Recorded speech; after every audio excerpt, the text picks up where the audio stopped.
Second question on this one, Mr. Spiegelman, we'll start with you. Much of the city's debt has been incurred through the Carmel Redevelopment Commission. How would you propose to deal with the CRC going forward? Should it exist? Should it be changed?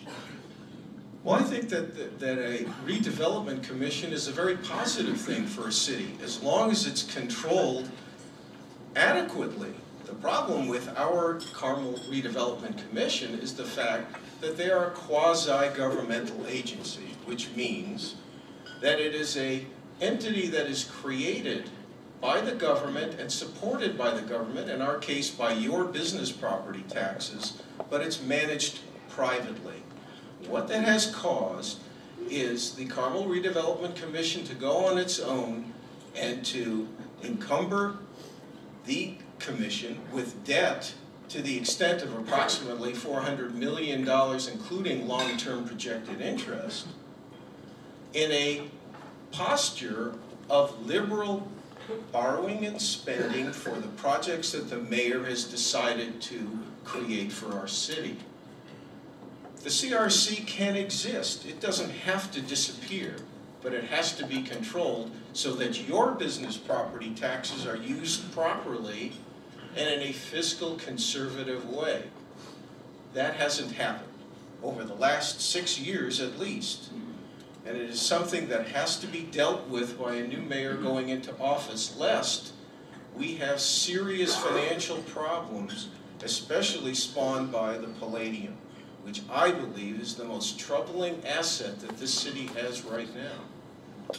So my answer to the question is that CRC is fine.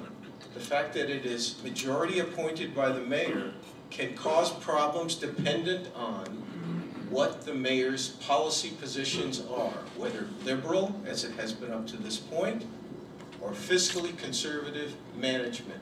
That which I am espousing, should I be elected as your next mayor. Mr. Brainerd.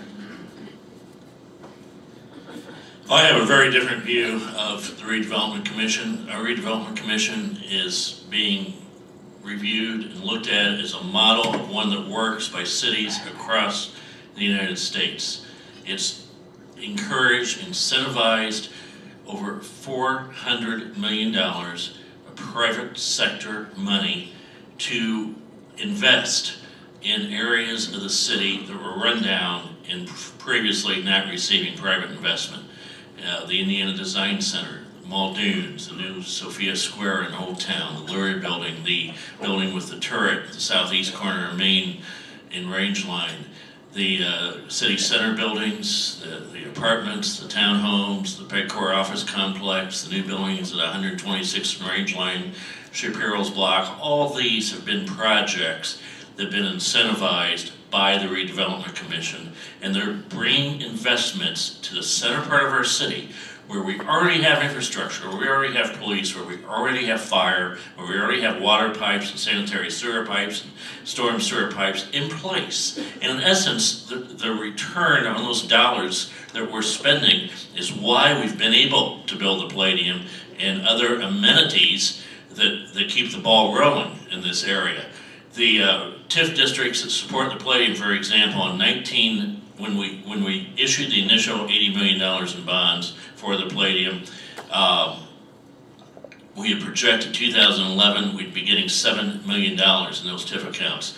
It's actually going to be $17.6 million this year because of all the business investment that's come to Carmel.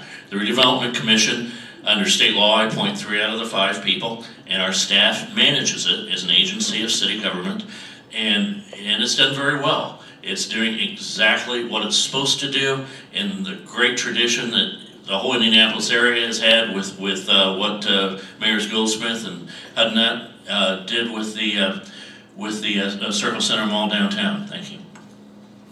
Mr. Asatero. The first thing I would do with the Redevelopment Commission is appoint 3 members from the business community to that Redevelopment Commission that would make business decisions rather than political decisions. The mayor talks about all this economic development and how much money has been brought to the city, and I've yet to see an independent study done of how much money this development has really brought to the city of Carmel. Additionally, when the mayor talks about all these projects, what he fails to mention is that the city has either subsidized or propped up a lot of this development down there with taxpayer money. Additionally, right now, we're using taxpayer money and providing it to certain businesses that are competing with many of you right here in this audience. Whether you're a developer, own an office building. We built an office building as part of the PAC complex and took a tenant from a tax-paying building on Meridian Street in Carmel and moved them into there. I don't believe in big government, and I don't think the city, the redevelopment commission's job is to go out there and compete with the private sector. We should use the redevelopment money to build infrastructure and to support development rather than try to dominate and force it and for us ourselves to be in the development business.